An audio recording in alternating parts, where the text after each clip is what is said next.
Sa inyo lahat mga kapatid,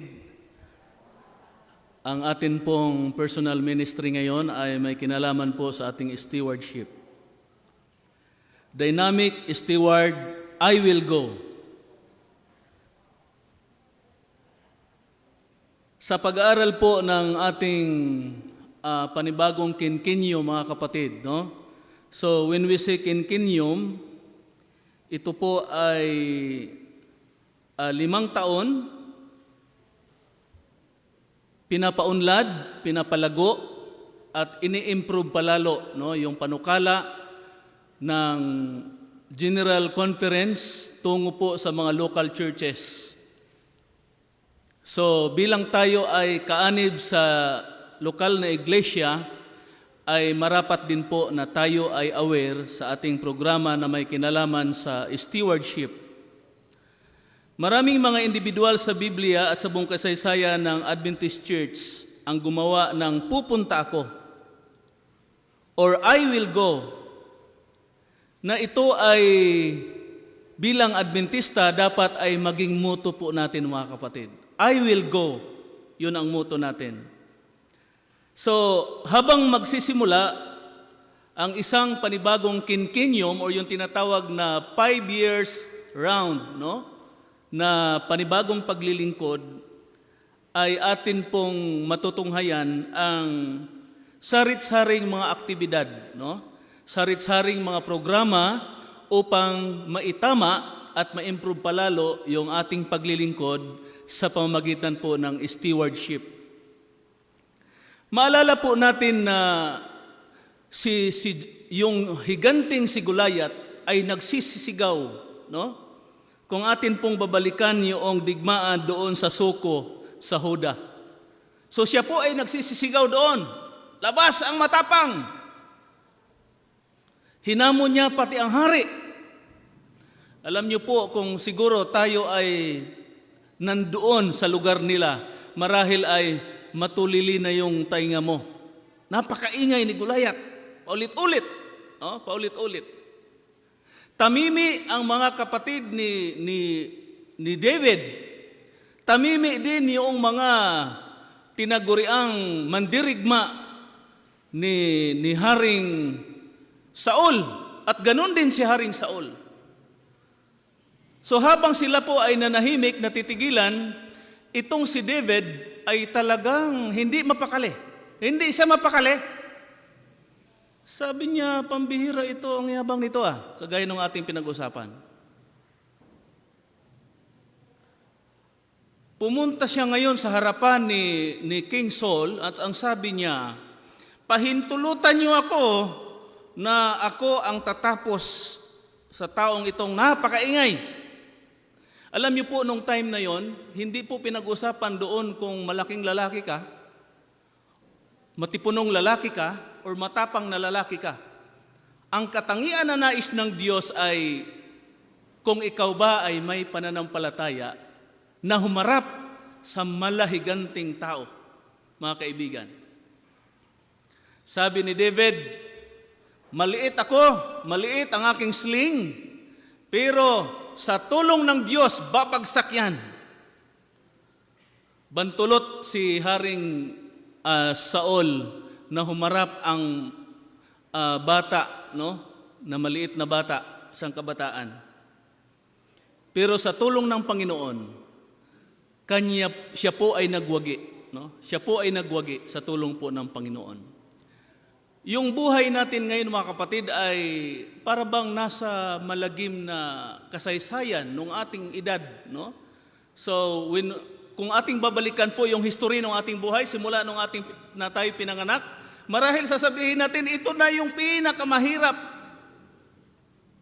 Ngayon, sa pagiging katiwala, mayroong laging kaakibat na pagdududa sa kapangyarihan ng ating Panginoon. Naroon yung isang kilo na lang yung aking bigas, wala na akong pangmatrikula, saan ko kukunin, ito ay nakalaan para sa Panginoon, no? So dito po nililigalig, no, yung ating paglilingkod, yung ating katapatan sa ating Panginoon. Pero ang sabi sa atin, dapat tayo ay manampalataya sa ating Panginoon. Tulad ni David, no? ay ating tatalunin. Kaya pag sinabing dynamic steward, ang sagot ng baysa ay, I will go. No, I will go. Ang vision po natin sa itong quinquennium, no, ay people putting God first. Talagang prioridad ang ating Panginoon, no? People putting God first. Kahit may negosyo, kahit may trabaho, God first. God first. Okay. Ang mission natin ay inviting members to trust God as owner and provider. So, ang departamento ng ating stewardship sa ating iglesia ay buhay at patuloy po, no, na tayo ay ini-encourage, na tayo ay kikilala sa tagapagbigay, no, at may-ari, and to partner in His final mission through regular and systematic giving. Yun po yung sabi po sa atin, mga kapatid. Okay. So ang stewardship ministry, ang strategic orientation nito ay from year 2020 at ito po ay magtatapos sa year 2025, mga kapatid. At narito ang mga pangunahing panukala or lead measures. Number 1, ang mga kasapi sa espiritual na kapangyarihan ay mapapangalagaan na may pagtuon sa prinsipyo na una ang Diyos. Una ang Diyos sa pamamagitan ng mga pagbisita sa bahay, lingguhang devosyonal na pag-o-offer, regular na mga sermon sa pangangasiwa, taunang sermonya ng pangako at iba pang mga kaugnay na mga gawain. At ang number 2, mga kapatid, ay edukasyon. I-educate ang lahat na maging bahagi or maging kasapi sa palagiang pagtatapat ng iglesia, kabilang ang inaasahan ang lahat ng mga membro na makatanggap ng sapat na pagsasanay sa regular na sistematikong pagbibigay, sa kanilang responsibilidad na suportahan ang lokal at pandaigdigang misyon ng pantay sa pamahala ng personal na pananalapi. Pangatlo po ay ang mga pinuno ng stewardship, ay hihikayatin at makikipagtulungan sa pamumuno ng simbahan na matatag ang isang panloob na sistema ng pagkontrol sumunod sa alituntunan ng paggamit ng ikapo. Tumulong sa pagtiyak ang regular na impormasyong pampinansyal ay ibinibigay sa lahat ng mga kasapi at nakikilahok sa iba ang mga aksyon na nag-aambag sa pagtitiwala sa pagbuo. Mga kapatid, ang ating mission ngayon, yung dynamic steward, I will go, ito po ay sa kasalukuyan ay parang hamon, isang challenge sa atin. Pero tulad ni David, kung paano niya tinalo ang Goliath, tayo din ay may Goliath sa ating buhay. Matatalo po natin yan sapagkat tayo po, yung ating pananampalataya ay ganun katibay, ganun katatag, ganun kalakas, sa kapangyarihan ng ating Panginoon. Nawa, mga kapatid, tayo po ay magtutulungan at patuloy po nating suportahan, ang gawain ng ating iglesia, ang paglilingkod natin sa pamamagitan ng stewardship. Ito po ang aking dalangin, pagpalain tayo ng ating Panginoon.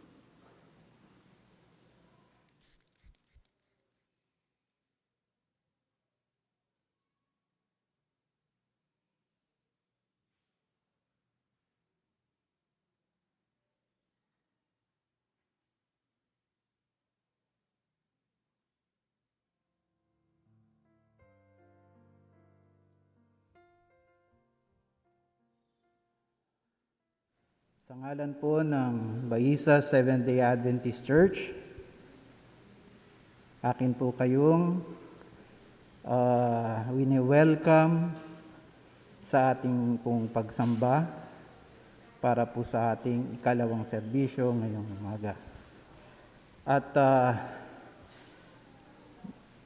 akin po kayong, yun din pong mga nasa Facebook Live, kayo po ay malugod naming tinatanggap sa ating serbisyo ngayong umaga. At meron po tayong mga bisita sa ating kalagitnaan ngayon. Ito po ay si Sister Rinoa Kalayag, Rochelle Ann Kalayag. Sila po ay galing ng Baisa, Caloocan. Pwede po ba naming maanyayahang tumayo? Naandun po pala sa ating function room ngayon. Si Stephen Owie. Nandun din po sa kabila. Si Roger Tuquero, Brian Tuquero, Arnaldo Rizalva. So sila po ay naandun sa function room natin at nag-aaral ng salita ng ating Diyos. Paalala lang po sa ating pagsusuot ng ating mga pansanggalang sa ating COVID-19 na pandemic. Ang pagsusuot po ng face mask at ng face shield po ay ating ugaliin sa loob ng simbahan. Yung pong face mask ay dapat natatakpan po ang bibig at gayon din po ang ating ilong. At all times po ito.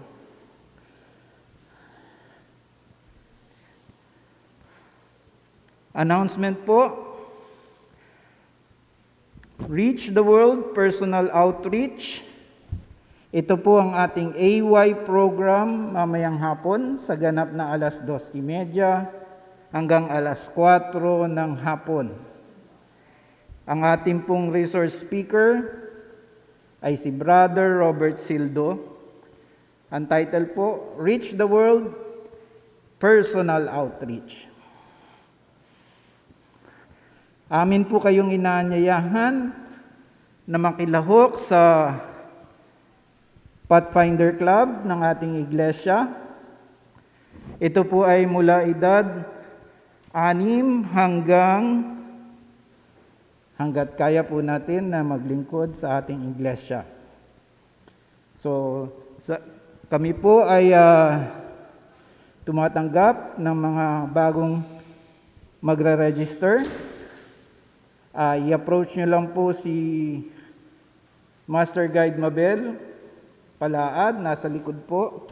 At meron po tayong mga registration form. So meron na pong nagrehistro at ito po ay mag-uumpisa ngayong buwan ng Pebrero. Meron pong meeting ngayong hapon sa ganap na alas 2. Ito po ay sa mezzanine room, nominating committee members.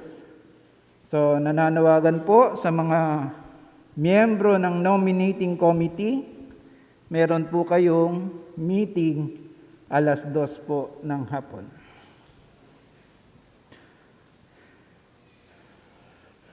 Sa ating pong divine worship service, ang ating pong tagapagsalita ang maghahatid ng tinapay ng buhay, si Brother Cyrus Venida.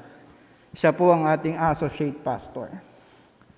At atin pong mapapakinggan ang Mazo in Praise para po sa ating special music. Ang ating pong worship leader ngayong umaga ay si Brother Robert Sildo, isa po sa matanda sa iglesia.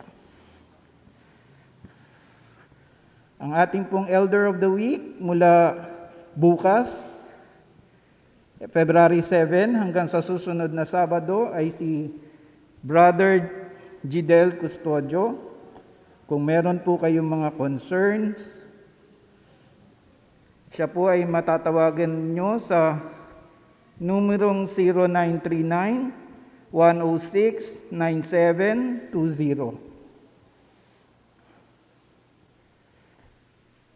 Atin pong ihanda ang ating mga sarili para po sa ating ikalawang serbisyo. Ay, meron pa po pala akong pahabol. Ngayon po ay month ng Pebrero at meron po tayong yung Bible reading natin for the month of February. Sino po ang wala pa? Pwede po bang pakitaas ang kamay? Mga ushers po, pakibigyan lang po yung mga nakataas ang mga kamay. Meron po dito sa may gawing gitna. Yan. Meron pa po ba?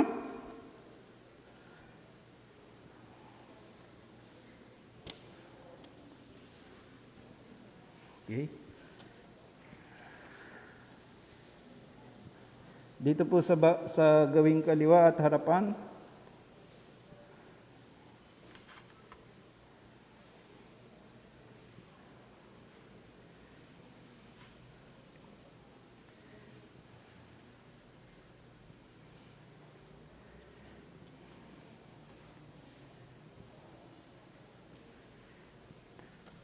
Ang lahat po ba ay na-servisyohan na? Meron pa po bang hindi nakakatanggap? Okay. Ito po ay ating mababasa sa bawat araw po ng month ng Pebrero. Maraming salamat po.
Isabat po sa inyong lahat mga kapatid. Dumako ulit tayo sa atin pong pagsamba. Nais ko pong basahin sa umagang ito mga kapatid ang banal na kasulatan na masusumpungan po sa mga awit 118:24. Sabi po sa atin ay, ito ang araw na ginawa ng Panginoon. Tayo'y mga gagalak at ating katutuwaan. So ang araw ng Sabat, mga kapatid, ay ibinukod, itinilaga ng ating Diyos upang tayo ay magalak, tayo ay matuwa, at ito po ay ating ipagdiwang. Nawa po ang ating mga puso, ang ating mga sarili ay handa na para sa pagpupuri sa ating Panginoon.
Minamahal naming Diyos, sa sandaling ito, sa ilalim ng pamamahala at kapangyarihan ng banal na Espiritu, ang buong sambahayan ng mananampalatayang ito ng aming iglesia, sa inyo ko po inihaharap upang tanggapin namin ang gabay at kaunawaan, karunungan mula sa inyo. Pangunahan niyo po ang aming pong pag-aaral, paghahanda nito, paglilingkod. Maging isang pagsamba ang aming pong paglilingkod na ito. Tanggapin niyo ang aming mga sarili bilang kami na nangangailangan ng inyong katuwiran. Sa pangalan ni Jesus. Amen.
Ang ating pong sagutang pagbasa ay matatagpuan sa mga taga-Roma 3:21 hanggang 26.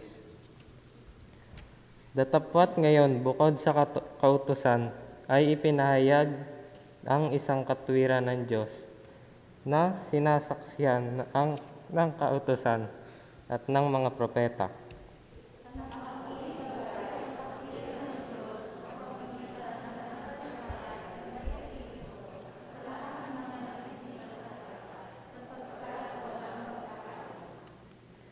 Sapagkat ang lahat ay nagkasala nga at hindi nangakaabot sa kalulwalhatian ng Diyos.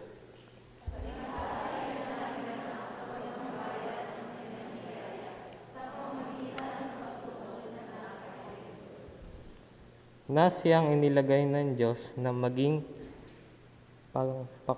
pangpalubag loob sa pamamagitan ng pananampalataya sa kanyang dugo upang maipakilala ang kanyang katwiran dahil sa hindi pagpansin sa mga kasalanan na nagawa ng nagdaang panahon sa pagpapahinuhod ng Diyos.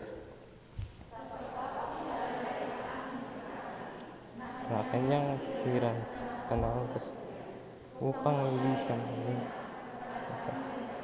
sa may kapatid.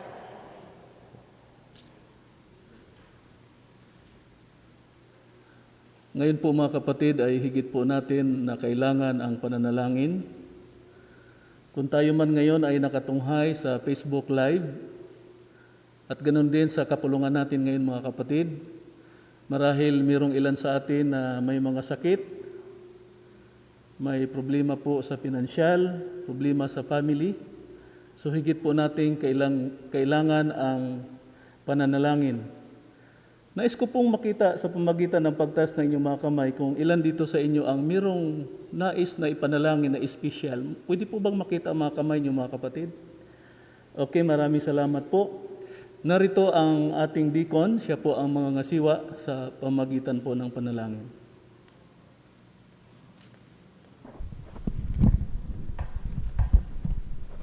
Tayo pong lahat po mga kapatid ay manikluhod sa ating panalangin.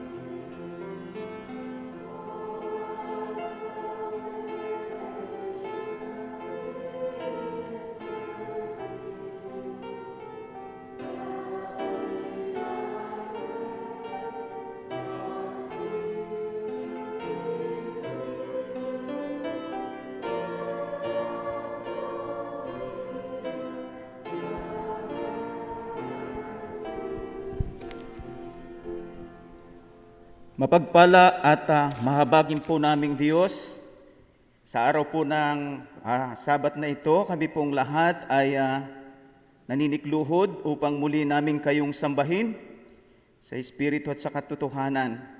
Kami, Panginoon, ay nagpapakumbaba, lumuluhod upang papurihan ang inyong dakilang pangalan.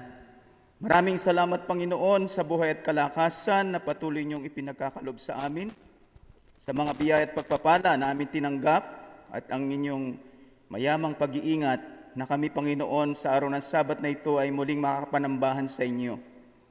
Pinupuri namin kayo at ibinabalik ang pasalamat sapagkat kayo ang Diyos na siyang nagmamay-ari po ng lahat. Una sa lahat, Panginoon, alam namin kami ay may kakulangan, may nagagawang mga kasalanan sa aming buhay, sa malit at malaki, litlihim at hayag. Amin pong hinihiling, Panginoon, maging karapat-dapat nawa kami sa inyo, ipagpatawad po ang lahat ng aming kasalanan at maging malinis kami sa inyong banal na harapan. Hiniling po namin, O Diyos, ang Santong Espiritu ang manahan sa amin, sa bawat isa. Pangunahan niyo po kami sa aming pagsamba. Amin pong idinadalangin sa inyo ang aming mga kapatid na narito ngayon, na tumaas ng kamay, na kung saan ay may mga pasanin, may pagnanais at kahilingan sa inyo. Panginoon, kayo po ang nakakabatid at nakakaalam ng kanila pong mga kahilingan. Tulungan sila, Panginoon, ipagkaloob nawa po sa kanila ang inyong biyaya, ang inyong pagtulong, pagpapagaling, at sa lahat ng pangailangan, O Diyos, ipagkaloob po nawa sa kanila ito. Dinadalangin din namin, Panginoon, ang mga nasa tahanan na nanonood ngayon. Amin pong hinihiling, Panginoon, na sila din inyong alalahanin. Ano man din po ang kanilang kahilingan, ay inyo po rin nawa pakinggan at pagkalooban ng lahat. Upang sa ganon, patuloy kami magpupuri at magpapasalamat sa inyo at makakasamba tuwing araw po ng Sabat. Dinadalangin din po namin, Panginoon, ang mga gaganap sa oras na ito, sa aming pagsamba. Pagpalain po ang mga diakono, ang mga awit, at umaasa kami, Panginoon, na kayo ang mangunguna sa bawat isa amin. Amin pong pinapanalangin ang aming pong tagapagsalita sa katao ni Pastor Cyrus Binida. Pagkaloob, Panginoon, sa kanya ang karunungan, katalinuhan, at puspusin nawa siya ng inyong Santong Espiritu upang ang kanya pong lahat ng mga sasabihin ay makapagpalakas sa amin, upang kami maging matatag at matibay hanggang kayo ay dumating, kami ay tatayo at sasalubong at maninirahan diyan po sa langit na bayan. Pagpalain din Panginoon ang aawit sa papuri, nawa Panginoon, pagkalooban sila ng magandang boses, makapagbigay papuri sa inyo at sa amin po ay makapagpasigla sa amin pong espiritual na pangangailangan. Palain po kaming sama-sama lahat, Panginoon, umasa kami sa maghapong ito ng araw ng Sabat, ay huwag kami magkasala at makapagbigay kami kalwalatian sa inyo. Ito po aming dalangin at hiling sa pangalan po ng aming Panginoong Jesus. Amen.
Putting God first can be difficult. What can we learn from Hannah that will help us put God first in our lives today? Hannah experienced an incredible miracle in her life. God answered her prayer and gave her a son. A few months earlier, she had entered the temple in Jerusalem and opened her heart to God, promising that if God gave her a son, she would dedicate him to his service. And so she did. She named her son Samuel, which means heard by God. We can imagine Hannah sitting with little Samuel and teaching him about God by telling and retelling him the old stories. Samuel was a miracle, and she loved him with all her heart. But the time soon came when she had to take Samuel to the temple to serve the Lord, as she had promised. It must have been difficult, even though God had given her many other children. Putting God first is often difficult, but here are Hannah's own words.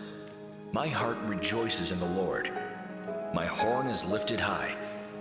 My mouth boasts over my enemies, for I delight in your deliverance. There is no one holy like the Lord. There is no one besides you. There is no rock like our God. Hannah was not aware that Samuel would become one of the greatest prophets in the history of Israel. He was a man of God who anointed King Saul and even King David himself. None of this would have happened if his mother had refused to put God first. Parents, have you ever wondered what impact putting God first will have on your children? It is impossible to predict the kind of impact children will have on the world when they grow up witnessing their parents putting God first. Hannah put God first. Her example compels us to do the same. As the deacons collect the tithe and promise, we are challenged to put God first.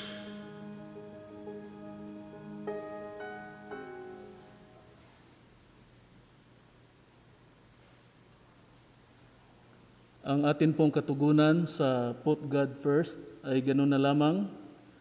Kaya ang atin pong puso ay punong-puno ng kagalakan, punong-puno ng pagpupuri, at sa pamagitan po ng ating pagbibigay, pagbabalik ng ating mga handog at ikapo, ay ating maisakatuparan at maipapakita natin sa ating Panginoon ang ating paglilingkod.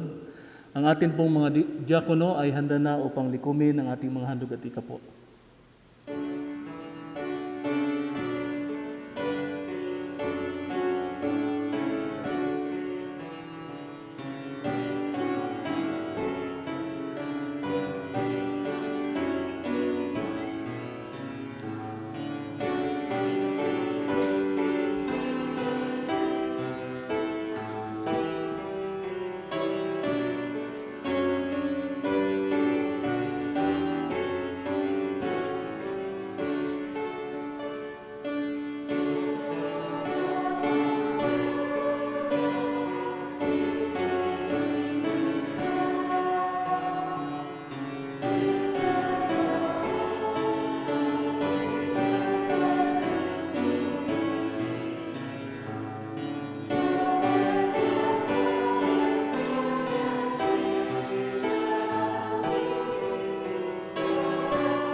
Narito ang inyong bayan, O Diyos. Kami ay hahayo bilang aming tugon.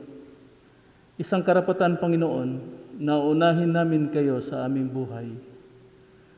Panginoon, tulungan po ninyo ang bawat isa sa amin. Ang aming kabuhayan ay lalo po ninyong pagpalaguin.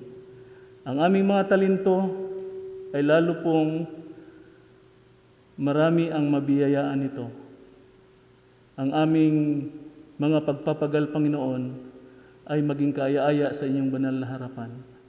Pagpalain po ang mga handog at ikapo na ito upang lalo ang mga manggagawa namin nalalahok sa gawain ninyo, Panginoon, at marami ang makakakilala sa inyo at magpupuri sa inyo.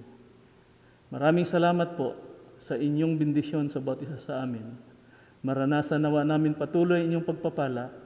Ito po ang aming dalangin sa pangalan ng aming tagapagligtas na si Jesus. Amen.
Sometimes life seems like words and music that can't quite become a song. So we cry inside and we try again and wonder what could go wrong. But when we turn to the Lord at the end of ourselves, like we've done a time or two before, we find His truth is the same as it always been. You never will need more. It's not in trying, but in trusting. It's not in running, but in resting. Not in wandering, but in praying, that we find the strength of the Lord. It's not in trying, but in trusting. It's not in running, but in resting. Not in wandering, but in praying, that we find the strength of the Lord. So we live for every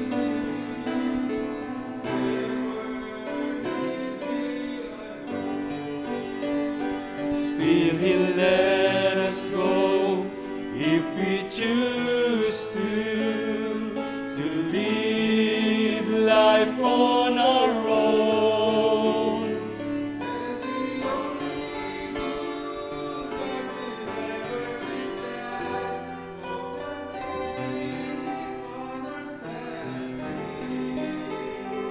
They are places to gain the wisdom to say, I'll never leave Him again.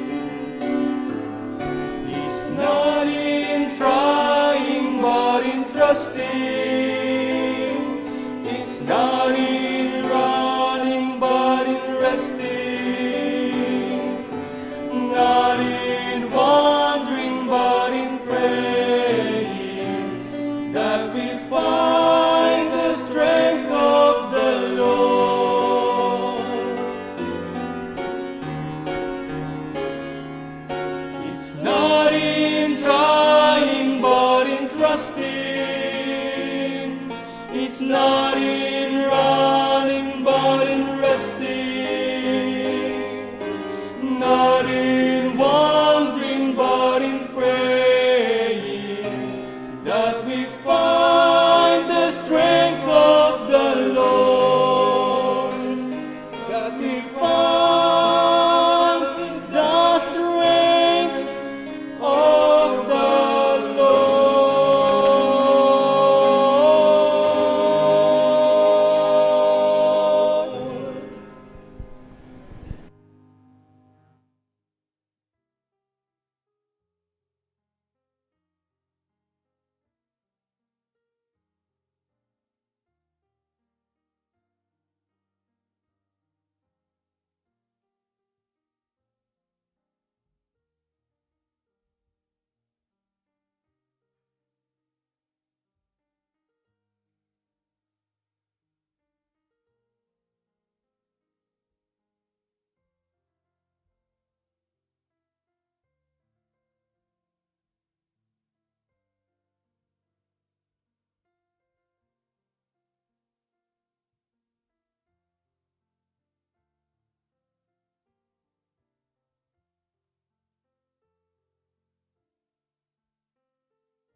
At sa umaga pong ito, sa atin pong pag-aaral, dun ho sa sumusubaybay tuwing umaga ng ating isa sa programa ng CLC, ang mga hamog sa umaga mga kapatid ay isa sa, hindi isa kundi pinakamaaga sa CLC na devotional pagdating ho sa karamihan dito sa buong Central Luzon Conference. At ito ay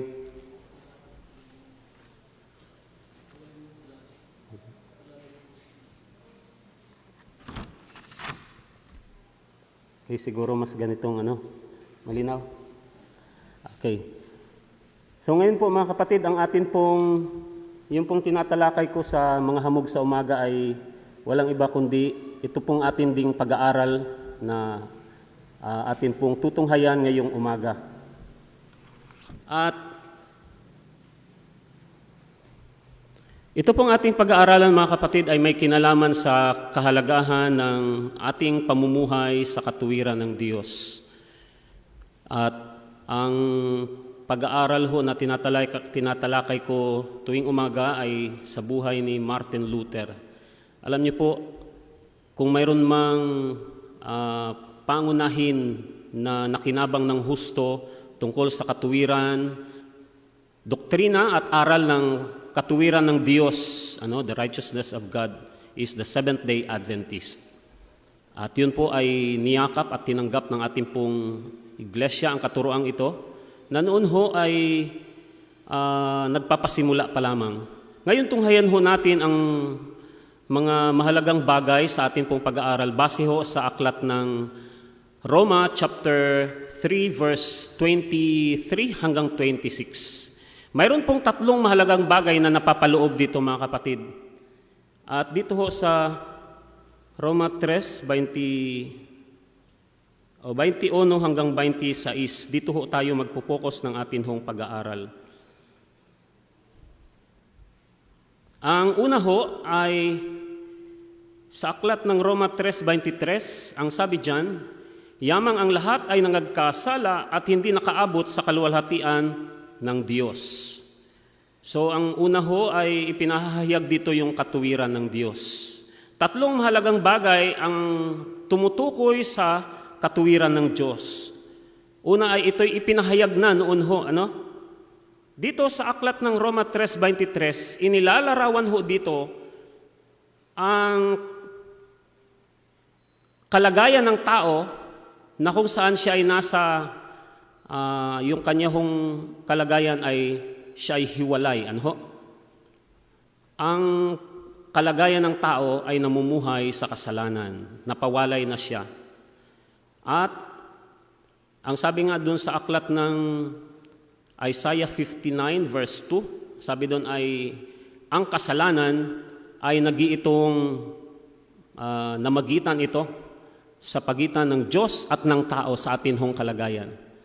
Kung kaya't sa ganitong kalagayan, kung ilalarawan natin ang kondisyon ng tao, siya ay nabubuhay, he is already far away from God, therefore sin. So, unang bahagi mga kapatid ay tinatalakay o pag-aaralan natin ang tungkol sa kalagayan ng kasalanan. At dito ho, ang 1 Juan 3:4 ay dito ipinahayag ni Juan ang patungkol sa kahulugan ng kasalanan. Ang kasalanan ay binanggit ni Juan na ito ay pagsuway, paglabag sa kautusan.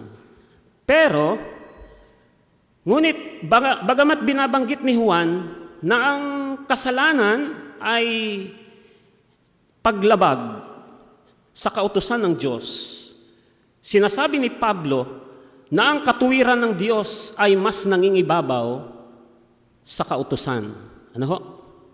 So, paglabag, kasalanan, paglabag sa kautusan.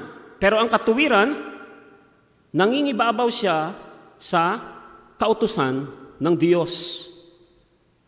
Nangangahulugan, ipinakikita ho dito, ayon ho sa mga tinatawag na behaviorist. Ano po? Ang kahulugan nila sa kasalanan ay ganito ho. Ang kasalanan ay paggawa ng masama. Therefore, the solution for man to gain that righteousness of God is to stop evil. Pag tumigil ka sa iyong pagkakasala, pagsuway, therefore, you're doing righteousness of God. So yun ho ang tinatawag na behaviorist, yun ho yung kanilang pananaw. Nangangahulugan, kaya pagka minsan, alam niyo ho, pagka minsan sa loob ng ating iglesia ay ang nagiging kalakaran ng behaviorist. Kapag hindi ka umabot sa pamantayan ng iglesia, hindi ka umabot sa pamantayan ng kautusan, ikaw ay wala sa katuwiran ng Diyos. Kung kaya't malimit, sa marami nating mga iglesia, kapag may nakita tayong isang kapatid na mali, nagkamali at hindi umabot sa iniisip nating tama, pagka minsan ang church o nagiging institutional ang ating pananampalataya. Sinasaway natin, nasasaktan sila. And that is transgression of the law. But more, maliban dito mga kapatid, binibigyang diin ni Pablo na ang katuwiran ng Diyos, ang nasasaklawan ng katuwiran ng Diyos, kung ikaw ay nagkasala, imbis na siya itong iyong kondinahin at hatulan, ay mangingibabaw ang iyong pag-ibig. Sasabihin mo, alam mo kapatid, kahit na nagagawa mo yan at hindi ka na nakaka-attend sa church, alam mo, pag ikaw ay manumbalik sa church, malaking bahagi ang gagampanan mo sa iglesia. Di ba? Nagbibigay ng extension of mercy and love, and that is righteousness. Kaya ho, itong mga behaviorist ay para hong natatanggap, nararanasan nila, para sa kanila, ang katuwiran ng Diyos ay panlabas. Ano ho? The righteousness of God is bound by the law. Pag ikaw ay sumuway, ikaw ay hindi namumuhay sa katuwiran ng Diyos. Kapag tumigil ka sa iyong pagsuway, ikaw ay mamumuhay sa katuwiran ng Diyos. So, nakadepende ang nilagyan nila ng limit ang katuwiran ng Diyos. Inilagay ng mga behaviorist na ito na ang katuwiran ng Diyos ay sa pamamagitan ng pagsunod sa utos. Pero, ipinahahayag ho, sa kabilang banda, mayroon ho namang tinatawag na relationship Yung isang uri ng mga tao ay behavior, yung nakafocus sila doon sa behavior ng tao. Pero ang ikalawa, mga kapatid, ay tumutukoy ito sa it's relational class people. Ang relational class people, ang kanilang kahulugan ng kasalanan, sin is separation from God. Kaya ang taong ito ay hindi na sumasamba. Kaya ang taong ito ay namumuhay na, bagaman kapatiran sa pananampalataya, ay tumatalikod na, lumayo na sa Diyos. Ang totoo ay siya ay talagang mayroong humahadlang sa buhay niya. Dahilan sa malayo siya sa Diyos, kung kaya ang kanyang kalagayan ay tuluyan na siyang lumayo. Ito, ang relational ay sila, ang tao, ang kalagayan ng tao ay sila ang lumalayo at humihiwalay sa Diyos. Yun ho ang binabanggit ng relational behavior class people. Nangangahulugan, ang issue dito mga kapatid sa number 1, sa tinutukoy na ito ni Pablo, the very problem is man already separated from God. Kaya nga sabi dito, sa Isaiah 59 verse 2, pinaghihiwalay ng inyong mga kasamaan, kayo at ang inyong Diyos. At ang inyong mga kasalanan ay siyang nagkukubli ng kanyang mukha sa inyo. Ano pat siya hindi nakikinig. And this is the thinking of relational class people. Kaya nitong alam niyo ho, ang mga taong katulad nito, ang sabi dito ay supposed to be ang ating iglesia, sa loob ng ating iglesia, mayroong dalawang ganong uri. Behaviorist and the relationship. Tumutukoy sila. Na supposed to be mga kapatid, halimbawa, nakita naman natin, matagal nang hindi natin nakasama sa church. O kaya yung ating anak ay gumagawa ng hindi na nakikinig, hindi na nalalaman yung mabuti at masama. But the righteousness of God, when you demonstrate it to someone, it will extend your mercy to him, giving chances of these people that someday, sooner or later, sa pamamagitan ng iyong halimbawa, gumagawa ng kaparaanan, they are a person who is in relationship, focus on this text. Ang sabi doon sa Isaiah 59:2 ay, they are making connection with other people. So yung isa ay nagiging parisiyo, yung behaviorist, tumutukoy sila sa sinasaklawan ng kautusan ang katuwiran ng Diyos. Supposed to be ang katuwiran ng Diyos ay nangingibabaw sa lahat. Pero dahilan sa isipan na ito ay ganito ang nagiging kalagayan. Halimbawa ho, ang tanong ay, kailan nagkasala si Eva? O kailan nagkasala ang tao? Siyempre, sa panahon ang sabi doon, si Eva. Pero kung sasabihin natin, yung kalagayan na nagkasala si Eva ay yung panahon na siya ay pumaroon sa puno. Alalahanin natin, yung pagpunta niya sa puno, that is prior to her experience to sin. No po? Yung pagpunta niya doon ay bago pa dumating ang kanyang pagsuway. Kung sasabihin naman natin, nagkasala si Eva nung panahon na siya ay kumain ng prutas. Nagkasala si Eva nung binigay niya ang bunga doon sa kanyang asawa. But this is after committing sin. Ang sabi ng Spirit of Prophecy, the time when Eve or man commits sin is the moment he rejected the authority of God. Therefore, sin. No? The moment he distrusted God's instruction. No? Kaya pagka minsan sa buhay natin mga kapatid, mga kabataan, mga kapatid, yung nakatatanda sa atin na mayroon naman silang mga malawak na ang kanilang karanasan sa buhay na ito, pagka minsan nagbibigay sila ng payo, pero tayo sa bahagi ng mga anak, maaring hindi natin maunawaan yun, pinagpipilitan natin ang ating mga sarili. ganun ang kasalanan. Kaya ang nangyayari sa atin, the tendency of man is yung nangangatuwiran tayo. We make reasons and after reasons. Kaya yung mga pagkakataon daw yung mga kapatid na tayo'y nangangatuwiran, alam nating mali tayo.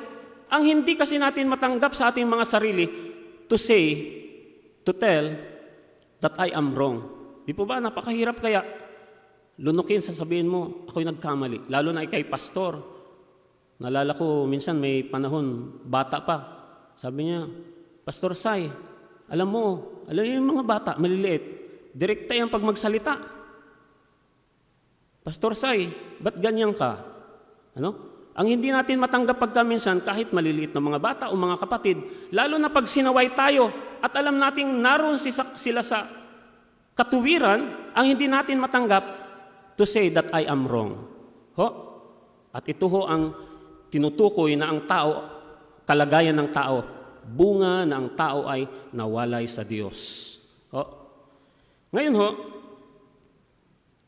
dito sa aklat ng Roma 14:23, ang sabi dito, kung kayo may banal na kasulatan, akin po kayong anyayahan.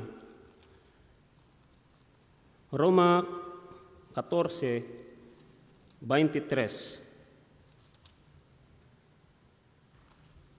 Ang sabi po dito, ngunit ang nag-aalinlangan ay hinahatulan kung kumakain, sapagkat hindi batay sa pananampalataya, at ang anumang hindi batay sa pananampalataya ay kasalanan.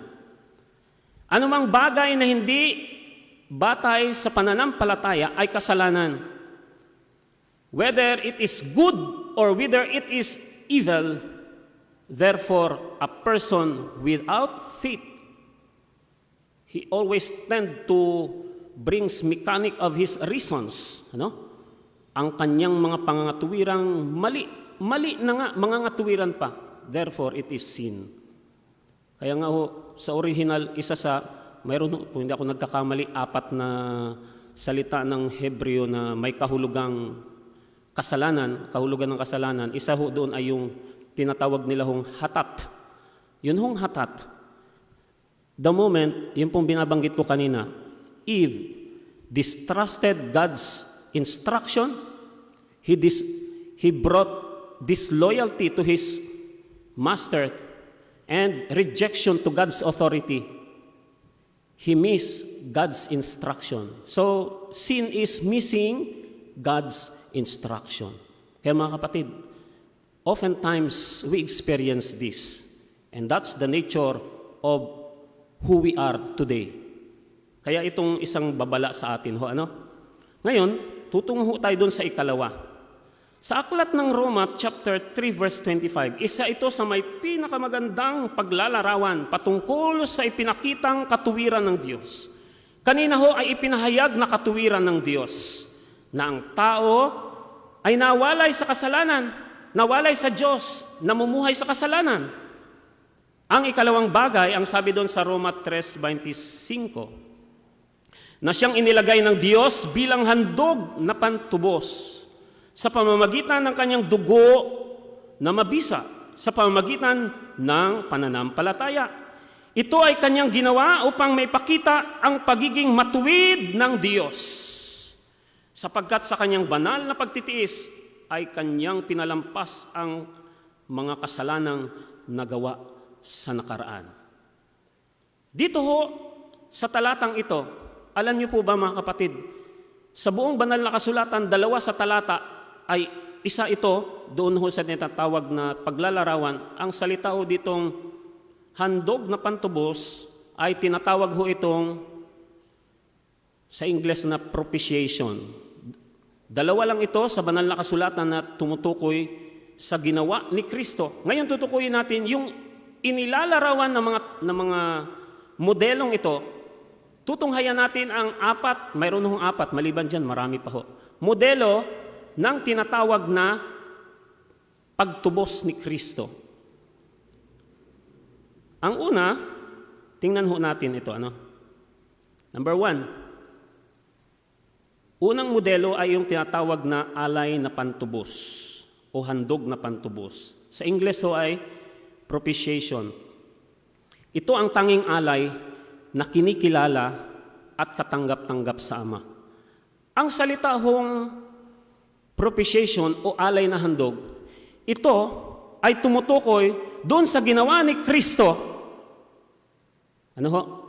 Sa bahagi ito ni Kristo sa harap ng yung kanya mismong ginawa. The act of Christ's sacrifice is referring to the offering. Ano ho? Yung kanyang pag-aalay na yun na pantubos, siya ang magiging katanggap-tanggap. Wala nang iba. Para lang yung nasa tayo sa LRT. Hindi ka pwedeng gumamit ng anumang, para kayo makapasok doon. Kailangan mo bumili muna ng, anong tawag doon? VIP card o value card. Bibili ka noon, ang sino mang walang VIP card, hindi ka makakapasok.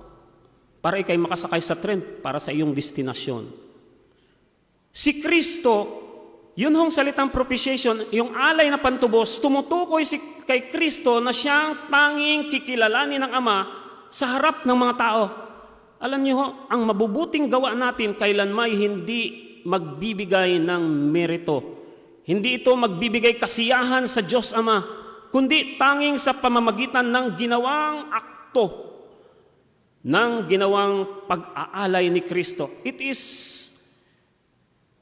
voluntary submission. Pagpapasakop ni Kristo upang ialay ang kanyang katawan tungo sa kamatayan. Ang sabi nga nila, alang-alang sa katubusan ng lahat, mayroong kailangang mamatay. His death will be once and for all. Minsan lamang ang kanyang gagawin. Siya lamang ang natatangi at minsan at magpakailanman, and it will affect the all after generation, even from the past and even to this generation. Ikalawa mga kapatid ay yung pampalubag na loob. Si Kristo, the model of pacifier, yung una model of propitiation, ikalawa ay model of pacifier. Ito ay tumutukoy, kung yung propitiation ay tumutukoy kay Kristo, nakasentro, ang modelo ng pagtubos ay nakasentro kay Kristo. Ang pacifier, mga kapatid, si Kristo, magbibigay ng, anong tawag dito? Maiibsan ang galit ng Diyos sa tao. Ang reaksyon ho ng Diyos, mga kapatid, sa kasalanan ng tao. God's reaction to man's transgression is wrath, cursed. Isusumpa ng Diyos. Di ba? Ang kabayaran ng kasalanan ay kamatayan. And that death is referring to a curse, and it is the wrath of God. Mararanasan ng tao. Pero dahilan sa ginawa ni Kristo, yung modelong ito ng pacifier, ano ba yung pacifier sa Tagalog? Ito yung, di ba ito yung ginagamit ng mga nanay? Para yung bata, tumigil na sa pag-iyak. Pag umiiyak, pag hiwalay na ang anak sa ina, ang gagawin, lalo na pag medyo sanggol pa lang, ang gagawin pag umiiyak, lalagyan ng pacifier para tumigil. So yung connotation hong yun ay ginamit ng mga Bible scholars na binibigyan nila ang idea, alin ang kailangang mahupa upang mahupa ang pagkamuhi ng Diyos sa kasalanan? Roma 5:9. Basahin ho natin, Roma 5:9. Ang sabi dito, lalo pa nga ngayong itinuturing tayong ganap sa pamamagitan ng kanyang dugo, ay maliligtas tayo sa galit ng Diyos sa pamamagitan niya. Kaya napakagandang maunawaan natin na ang pagpapakita na ito ng modelo ng tinatawag na pampalubag loob. Si Kristo ang naging pampalubag loob sa Ama. Yung pagkamuhi ng Diyos sa tao, dulot ng kanyang pagsungay, ay naibsan Ano bang tawag doon sa tao kapag ikaw ay nawala na yung galit sa kanya? Ano na? Alam niyo ang tawag doon? Nalulugod na. Masisiyahan na ang Diyos sa ginawa ni Kristo. Ang Diyos, ang Ama ay masisiyahan na sa tao. Sapagkat ang nakita niya, yung tao ay nabalutan na, tinanggap na niya ang kamatayan ni Kristo. And that pacifies the wrath of God. So si Kristo ang nagpahupa ng pagkamuhi ng Diyos sa kalagayan ng tao ay nabubuhay sa kasalanan. Ikatlo. Ang ikatlo ho ay modelo ng tinatawag na expiation. Itong dalawang ito, yung propitiation, tumutukoy kay Kristo, sa akto ni Kristo. At yun ho namang expiation, matatagpuan natin ito sa Exodus 29 verse 36. Ang nilalaman noon ay ganito ho. Ang si Kristo na handog pang kasalanan ay pantubos na kabayaran o pambayad utang. This is a model, yung expiation ho ay tinatawag na model of ransom. Ano ho? Parang ganito lang yan mga kapatid. Yung ransom model, mayroong, anong tawag doon? Mayroong niransam. Mayroong kinuha. Inisnatch yung tao. Kinuha, inilayo ang tao, papalayo sa Diyos. So yung may-ari ng tao, ang may-ari sa tao, ang Diyos. Ang nagpalayo sa tao mula sa Diyos, sino? Ang kasalanan, si Satanas. Pero ngayon, ang modelo ng pagbabayad nito, so kailangan mayroong magbayad. Sinong nagbayad ng ransom? Ang nagbayad ng ransom, si Kristo. Ngayon, kanino siya magbabayad? Ano ho? Kanino magbabayad si Kristo sa usapin hong ransom model para ang tao ay matubos dahil siya'y nalayo sa Diyos upang maibalik ay kailangang mag-aalay siya ng kanyang katawan. So nung naibayad na, ang tanong ay sino ang tatanggap ng ransom? Hindi ko lang nailagay dito yung sabi doon sa Spirit of Prophecy, ang tumatanggap, ang tatanggap, si Kristo ang naging ransom, si Kristo ang naging pantubos o handog pang kasalanan para mabayaran ang pagkakautang ng tao, ang pagkakawalay ng tao sa Diyos. Pero ang sabi doon, ang tatanggap ng ransom na ito ay mismo ding siya. Basahin niyo ho ang Apokalipsis 5. Nung si Kristo ay umakyat sa langit, tingnan niyo kung anong paglalarawan ang ipinakita ng mga anghel sa kanya. Ang sabi doon, dinakila siyang lalo sapagkat tinanggap niya.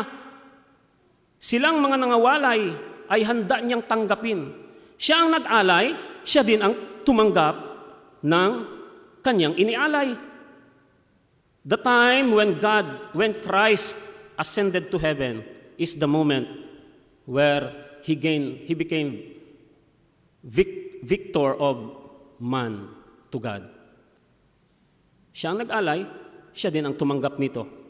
Kaya kung mababasa ho natin yan sa Apokalipsis 5, nandyan, nang siya'y dinakila ng mga anghel at sila'y umaawit at sumisigaw, purihin ang anak ng Diyos ng kataas-taasan kung paano siya'y namatay at ngayon siya'y tumanggap ng kadakilaan, kapangyarihan, kaluwalhatian at paghahari, kamahalaan sa buong sansinukob.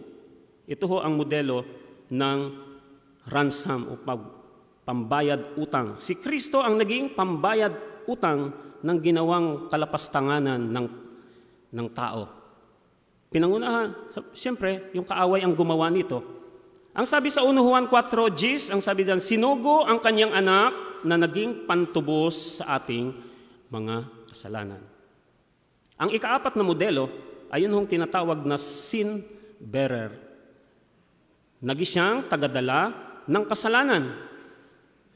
Kaya kung babasahin natin ang Isaiah 53, ay makikita natin doon, kung hindi ako nagkakamali, nung binibilang ko, 20, na paglalarawan, dadanasin ng Misaya o ng tagapagligtas na ito ang napakaraming panlalait. Hindi ako nagkakamali, 20 mga karanasan na hindi. Ang isa sa pinakamatindi doon ay ibibilang siya na maging isang tulad sa mga makasalanan. Ihihiwalay siya sa mga buhay.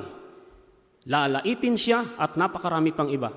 So ang modelo ho ng magiging siyang tagapagdala ng kasalanan, 2 Corinthians chapter 5 verse 21, ang sabi doon, ginawa niyang may kasalanan siya para sa ating kapakanan.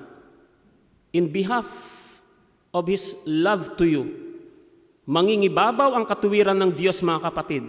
Kaya dito tayo, mga kapatid, ito nagustuhan ko dito, mga kapatid, yung mangibabaw yung pag-ibig natin, kung papaano ang Diyos nang ibabaw ang kanyang habag.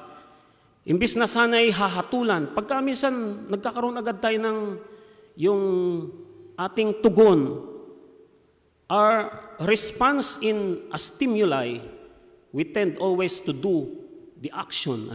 Humahatol agad tayo. Ano kaya kung magkaroon tayo ng pagpipigil muna, tapos pahabain natin ang ating relasyon sa mga taong nawalay sa atin, mismong mga kasamahan natin. Di po ba? Naalala ko yung doon ho sa nakinig doon sa ni Pastor Mergal nito, yung sa nurturing, yung kanyang karanasan doon. Yung sabi niya, let me just reiterate doon sa mga sumubaybay ho doon. Habagay, kaunti lang naman. Pero ang sabi niya doon, yung isang kapatid na nagkaroon ng sama ng loob sa kanya. Then, napag-alaman niya na ang bunga ng sama ng loob at hindi na sumamba ay dahilan sa hindi siya ang kinuha na may pinag-usapan sa church na siya ang gagawa, pero iba ang kinuha. So nagtanim ng sama ng loob. Madaling sabi, dinalaw ni pastor yung kapatid na yun pagkatapos na siya nagsalita. So, nung pumunta siya doon, tanghali na, yung kapatid, matagal siya sa labas, hinintay niya. At noon ay magtatanghali na. Ay di siyempre, tanghalian na. Ay di diretso na din na pwedeng makikain. Nung pinapasok siya, pinatuloy kung ano-anong lumabas sa pananalita ng mag-asawa, silang buong pamilya. Galit na galit sila sa pastor. Wala siyang tahimik na tahimik lang si pastor. At maya-maya, papalapit siya doon sa table. Sana naman pakainin ako nitong pamilyang ito. Magawa mo bang magpakain ng taong kaaway mo? Ang pamilyang ito, nag-request siya kung pwede siyang makakain na din at medyo nakakaramdam na ng gutom. Pero ang sabi doon, sa kanyang pagpapatuloy pinakain naman siya. Ang sabi niya, sige, kumain ka. Iyan ang pagkain. Ay, hindi siya makakain ngayon habang nilulunok na paunti-unti. Pero maya-maya, kinausap sila kapatid. Nagpaliwanagan, nanatiling tahimik ang pastor na ito. At sa katagalan, nang sila'y kinausap, maya-maya umiyak ang mag-asawa.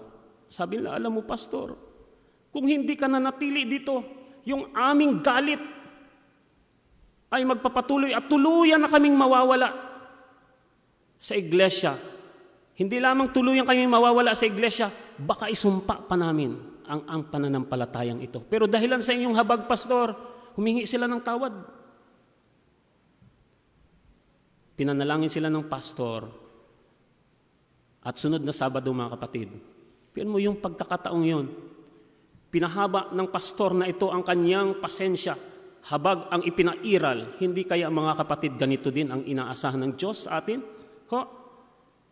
Kaya si Kristo, alang-alang sa ating kapakanan ay ginawa niya na maging kasalanan natin. He becomes sin in behalf of my sinful life. Then, sa kahuli-hulihan, mga kapatid, ang katunayan ng katuwiran ng Diyos ay naipahayag ito upang mapatunayan sa panahong kasalukuyan na siya'y maging ganap at tagaaring ganap sa taong mayroong pananampalataya kay Jesus. So yung una mga kapatid, tumutukoy ito sa reaksyon ng Diyos sa kasalanan. Ang ikalawa ay tumutukoy sa kamatayan ni Kristo upang tubusin ang kasalanan. Ang ikatlo mga kapatid ay yung tugon ng bawat isa sa atin. Papaano tayo tutugon sa katuwiran ng Diyos sa buhay na ito? Kaya ang ating paksa, namumuhay sa katuwiran ng Diyos. Ang mga talatang ito ay matatagpuan natin sa Hebreo. Alam nyo, ang kahulugan ng pananampalataya mga kapatid, matatagpuan natin sa, nung una, malimit tayong gumagamit, lalo na Brother Robert, pag nag-Bible study tayo. Ang kahulugan ng pananampalataya, kinukuha natin yung verse 1, chapter 11, verse 1. Pero alam nyo po ba mga kapatid, yung akto ng katuwiran ng Diyos sa buhay ng mga tao, yung papaano ako gagawa mga kapatid. Tunghayan ho natin, hindi ko ho nailagay dyan yung akto. Ito ay karanasan na. Bago ho yan, ay nandito sa aklat ng Hebreo 11:33. Hebreo 11:33. Ang sabi dito, ang mga ito sa pamamagitan ng pananampalataya. So, pag-uusapan natin ang tungkol sa pananampalataya. Ano ba ang pananampalataya? Alam niyo, ang magiging akto o magiging pamumuhay natin mga kapatid ay ito. Ang pananampalataya, sa pamamagitan ng pananampalataya, lumulupig sa mga kaharian, naglapat ng katarungan, nagtambo ng mga pangako, nagpatikom ng mga bibig ng mga leon. Kaya makikita natin, epekto ito ng buhay ng mga tao noon.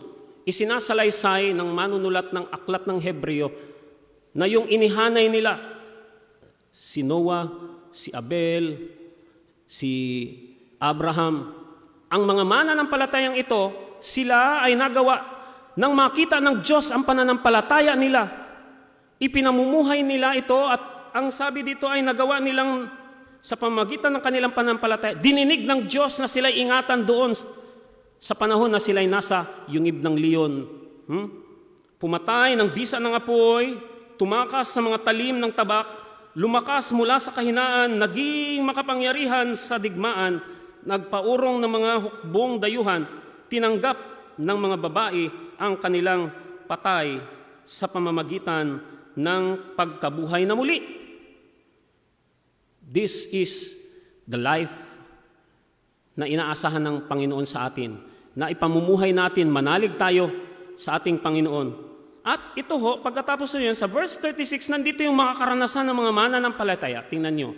Sa verse 36, sabi doon, at ito din, inilagay ko lang ho dyan, sabi dyan, nagtitiis ng mga paglilibak at pagkahagupit, tanikala at pagkabilanggo. Kaya yung mga sabihin na natin, worst comes worst. Brother Robert, yung mga nag-jail ministry, pagdating ng panahon, tayo na yung nakabilanggo doon, dalawa, Brother Robert, doon tayo mga ngaral sa loob. Mga kapatid, sa panahon noon, ang mga alagad na ito, sila yung nangangaral sa mga tao, pero sila yung ibinalanggo. Pero ang sabi doon, tiniis nila ang mga bagay na ito. So yung karanasan ng mga mananampalatayang ito, mga kapatid, dinanas nila ang kahirapan upang maranasan kung ano ang naging kalagayan ni Kristo. Kapag tiningnan natin yung mga modelo ng kamatayan ni Kristo bilang pagliligtas, hindi ba magagawa din at magkakaroon tayo ng confidence, magkakaroon tayo ng lakas ng loob na pwedeng hindi tayo nalalayo sa ganitong karanasan. Kaya pag mayroon kayong ganitong karanasan, mga kapatid, huwag ninyong iiwasan. But oftentimes, of course, we tend to lumalayo tayo sa ganitong mga karanasan. Panginoon, sana hindi ako makaranas ng, sabi ng Bicol, dahil kunta ako kagurangnan, makaano ano yun? Yung katibaadan, sabi ng mga Bicolano. Yung mga karanasan na napakahihirap, pero ang lahat na ito ay pinahintulot ng Diyos upang sila ay makita at manumbalik yung kanilang pagtitiwala sa Diyos. Ano ho?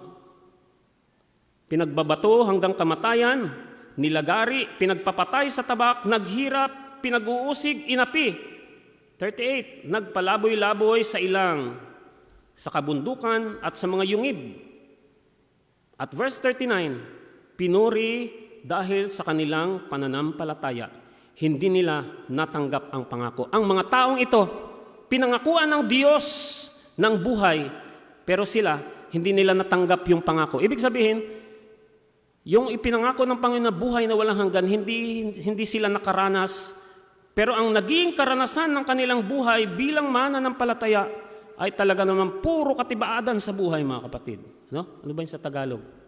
Sino yung mga Bicolano dito? Puro mga pagsubok, kahirapan sa buhay ang kanilang hinarap.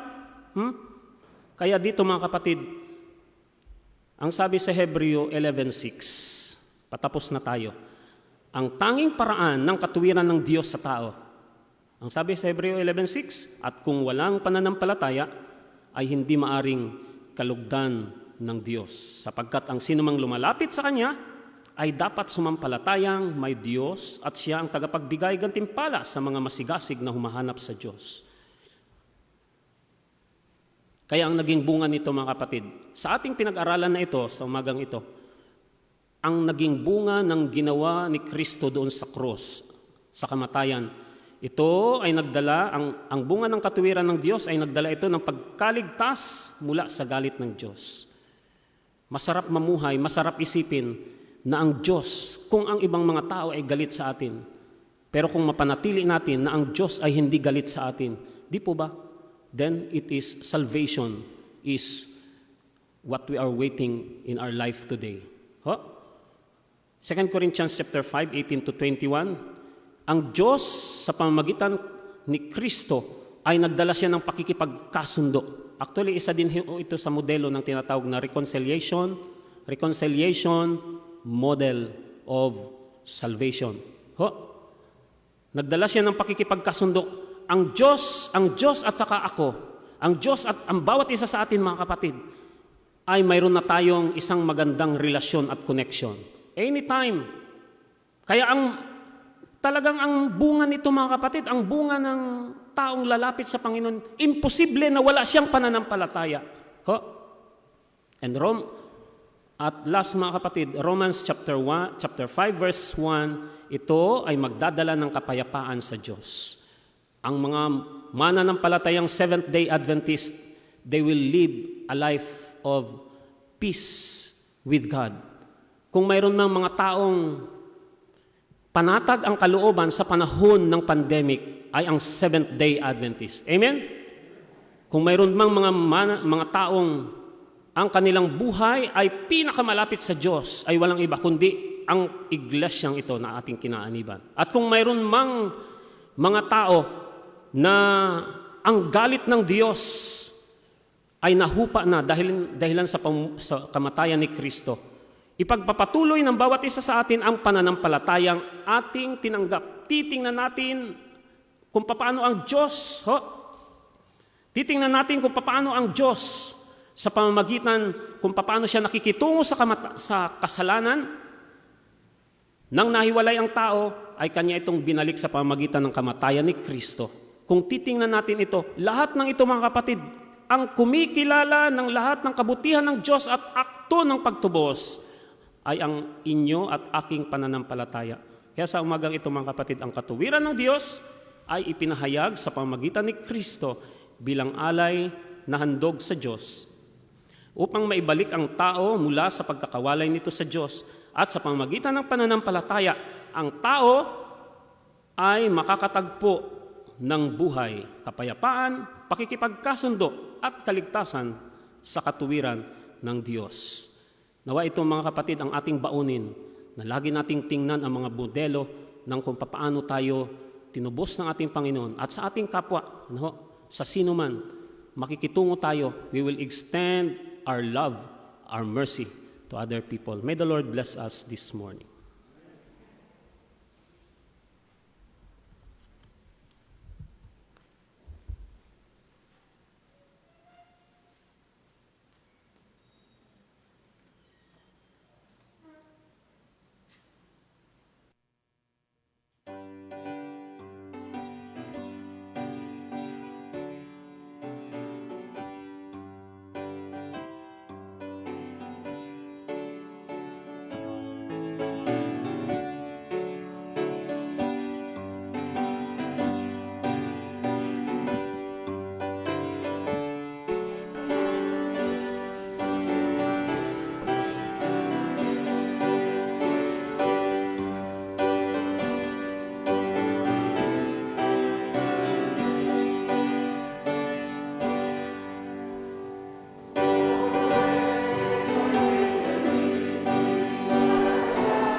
O Diyos na mapagpala at mahabagin, punong-puno ng kagandahang loob, nagpapatawad ng aming mga kasalanan, sa inyo ay akin pong idinadalangin, inihaharap ang buong kongregasyon na ito.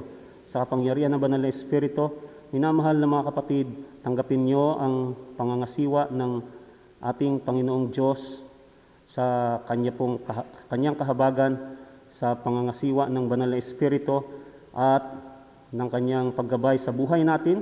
Mamuhay tayo ng may pananampalataya at sa katuwiran ni Kristo, ay ang lahat ng ito ay mapasa atin.